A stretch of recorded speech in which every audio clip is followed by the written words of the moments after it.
Hey everyone, how's it going? Just gonna do a quick what's in my pack video. Bringing up my phone to look at the picture I just took of my weight.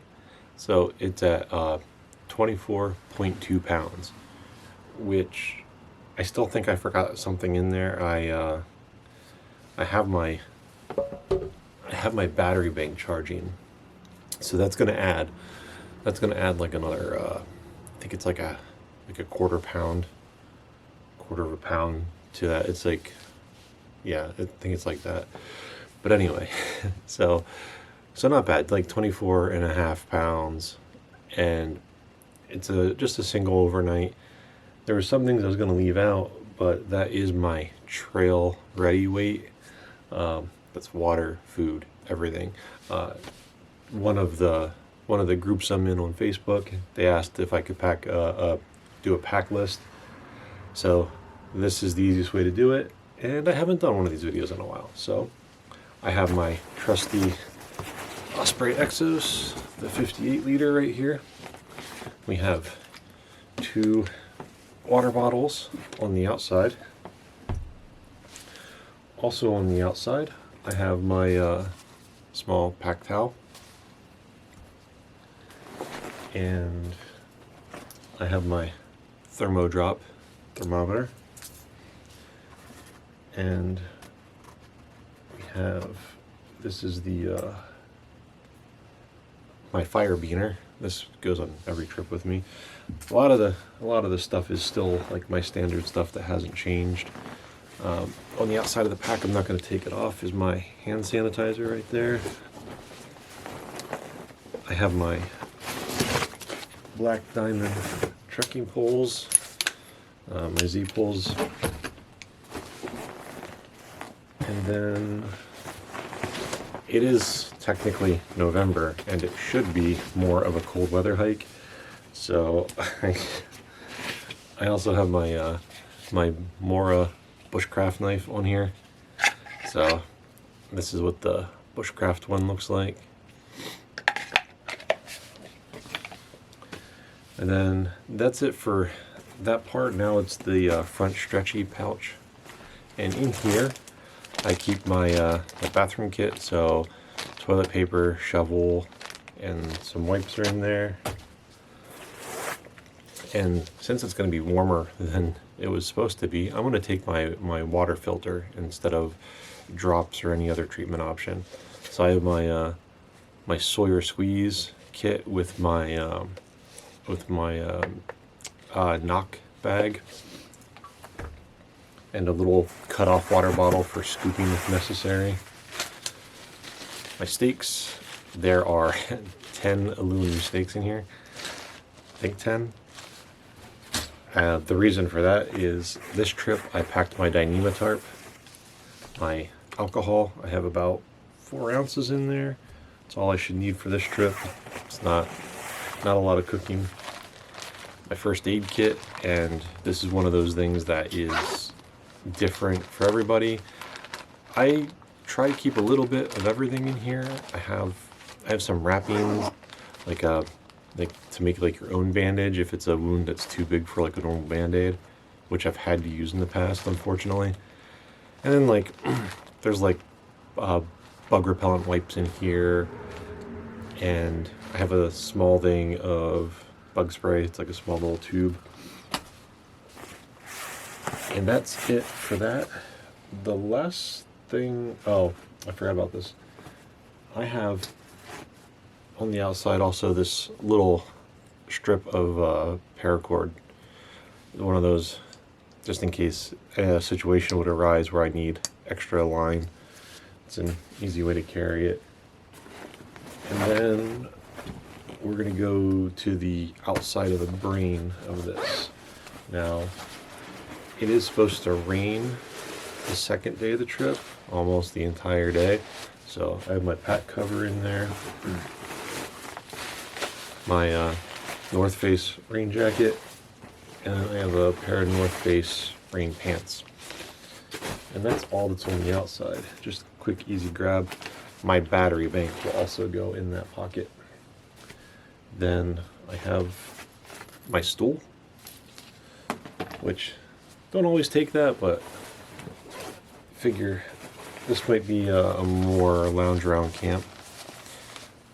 My fire kit, which is a little lighter than it would be if it were full winter, but I have some Insta fire material in here. My bellows are in here, a lighter's in here, and then actually this is in here. It's a lightweight line. I won't need it on this trip, but I got in the habit of leaving it in there. So that actually used to be what I'd hang my bear bag with. But there have been some trips where we've been in situations where you need to like lower a pack down. That's good line for that because it's pretty long. I think it's like 50 feet, 70 feet long, something like that. But it's only a few ounces of weight. And if I'm ever in a situation where I need to raise or lower a pack, that's just it. Or, you know, again, something breaks. If I also, even though I carry an earth sack now, if there's ever a situation where I feel that I'll have to actually hang it instead of tie it off the way you normally would, I have it. This bag contains my tree straps and my continuous ridge line. I just keep these separate and easy to grab. That way, when I get to camp, I can just start stringing stuff up, especially if it's bad weather. I can just not mess around with it. That takes us to the inside of the pack.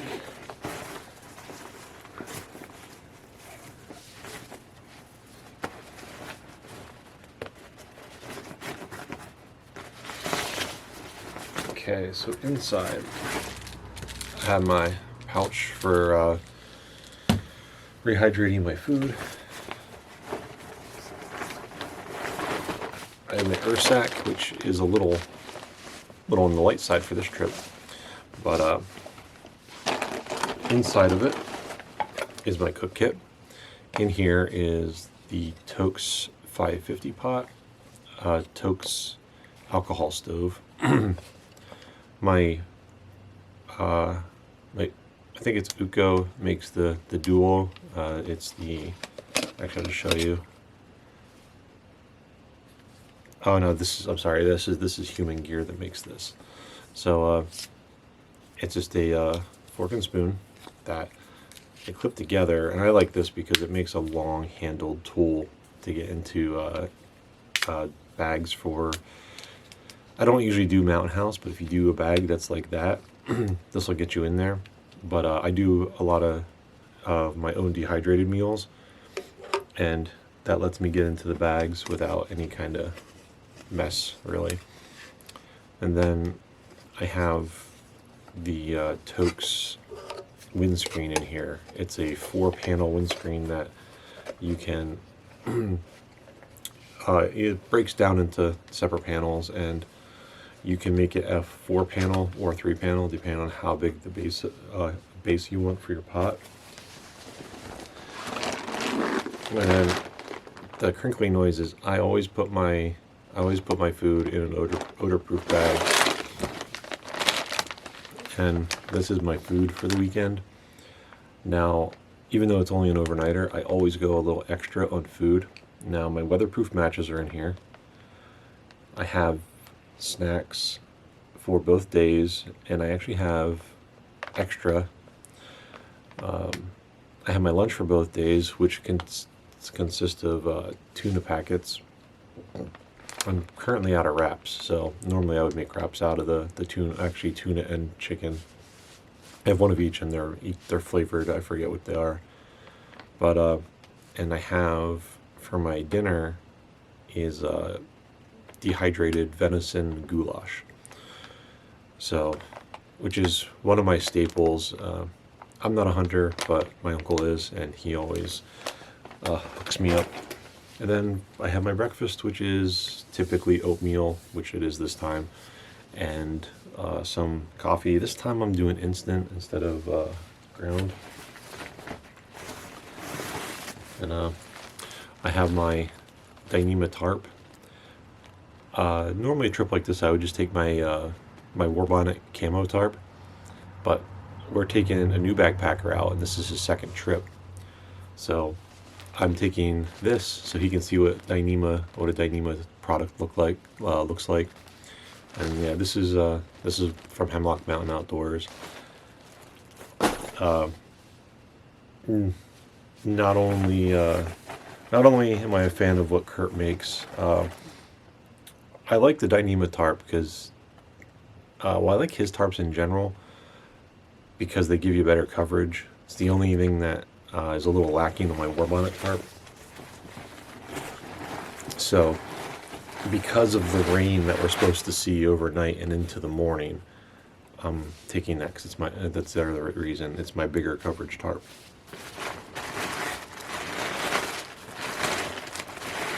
And then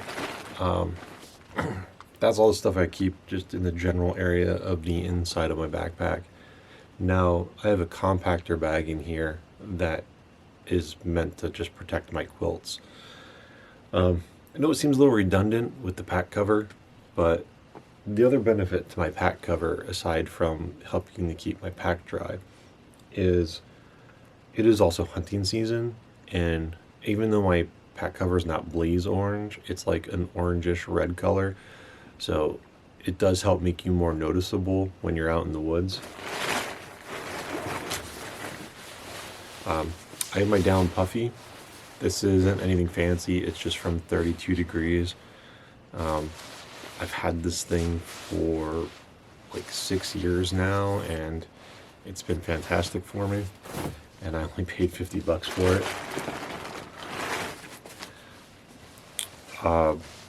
Even though it's only supposed to get down to 60 tonight, we are in the Northeast. I'm in Pennsylvania here, and you never know when it's gonna be way colder than you expect it to be. I'm taking my 30-degree quilts. I'll be fine, but our new backpacker, his quilts are rated for 40 degrees, I believe.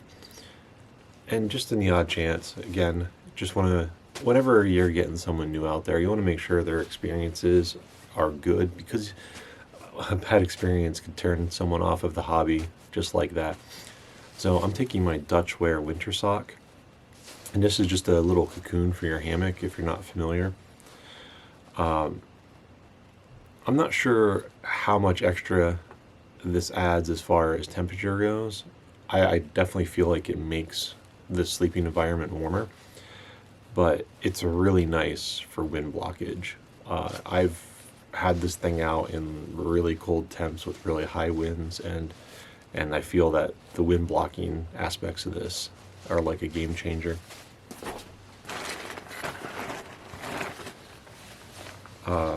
This has, what does this have? Oh, this has my neck gaiter in it and my beanie for sleeping.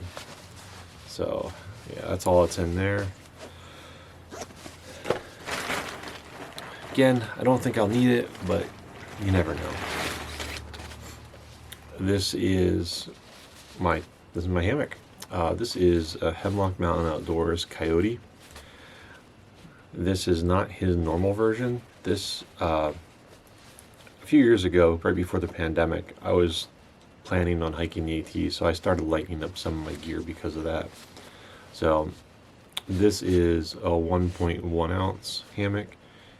It's pretty light, and due to that material, it's really soft. It's a lot softer than the 1.6 that my Warbonnet is. It's almost like you're sleeping on a sheet. And this is my Hammock Gear 30 degree incubator econ. So this is a full length underquilt, but it is their economy version, and it's done well for me. I have a feeling that if I didn't get the econ version, I would probably like it more. But I've put that thing through its paces for sure, and I think I've gotten it down into the mid 20s, like 30. Like when it says 30 for that quilt, it means 30. Anything lower, unless you're a really warm sleeper, and I'm a pretty warm sleeper, I don't think you're going to enjoy it as much. Again, a little overkill for this trip, I think, but again, it could get colder, are my wigwam socks. These are what I use in the winter to keep my feet warm, because that's usually my weak spot. But they're just a straight wool sock. And this is my 30 degree UGQ Bandit. It's a full length top quilt with a zippered footbox, so it can be opened up if I want. But fantastic. Now that is different. UGQ, what they put as so most companies, the temperature rating is their survivability. Like that's just what you'll survive at. You might not be comfortable, but you'll survive. And I really feel that's how my hammock gear quilts are, because I have 2 of their quilts, and both of them I get the same effect from. And same thing with UGQ. I have 2 quilts by them, and both of them, 30 degrees is you're comfortable at that. I've had it so much colder than that and still been fine. This is my pillow. I, until recently, have been using the Sea to Summit Arrows pillow. Love that pillow. So good. But mine, unfortunately, has gotten a leak and will no longer stay inflated. The roaming gnome, he got this. It's the Nemo Philo, and he loved it. So I picked one up. And it doesn't pack down very small, and it's not as light as the Arrows. So those are the trade-offs. But this thing is super comfortable, and considering I spend most of my time in a hammock, I'm able to blow this up as I could just my Arrows. So I'm able to make it as thick or as thin as I want, which is nice in a hammock. But for the times I do go to the ground, I can blow it all the way up.